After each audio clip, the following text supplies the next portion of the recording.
Let's talk a little bit about ticketing strategy, which encompasses two elements: the types of tickets you're selling and the price of those tickets. When thinking about ticketing strategy, we always advise creating multiple ticket types to help drive revenue. You can employ a tiered packages approach, which involves varied pricing that represent different experiences at your event, or you can think about a tiered pricing approach where you charge different prices for the same experience. Tiered packages considers that different attendees might be drawn to different offerings and perks at your event. Some of the most common varieties include general admission, VIP, and early entry ticket types. An early entry ticket type might actually just be your standard GA package with access to the event venue, say 1 hour ahead of the crowds. An attendee who values shorter lines and the appeal of being a first comer might spend a little more on this offering while your expenses stay virtually the same.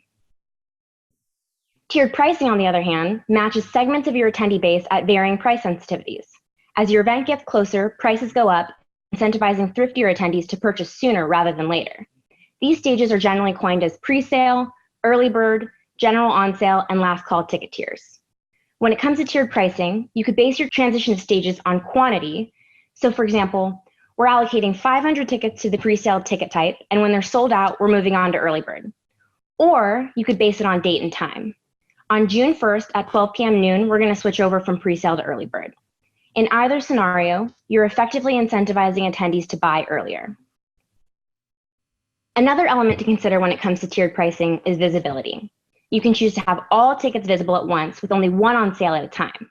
This makes it abundantly clear to attendees that prices will go up and openly advertises those price hikes. Or you can choose to have each ticket tier on sale and visible at specific times. This gives you greater flexibility to adjust prices of future ticket tiers based on the demand, and also to assess how quickly the earlier tiers are even selling out. Another important component of your ticketing strategy is determining that rollout timing.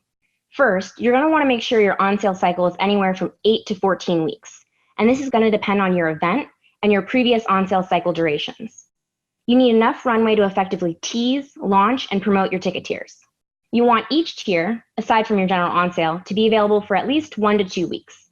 It's important to message this time limitation to drive urgency. For example, you have 1 more week to lock in your early bird tickets before prices increase. You can do this on your various social media channels or via email marketing campaigns. So we've chatted through a handful of different options to consider, but just remember, it's important to be strategic and monitor the results of your testing.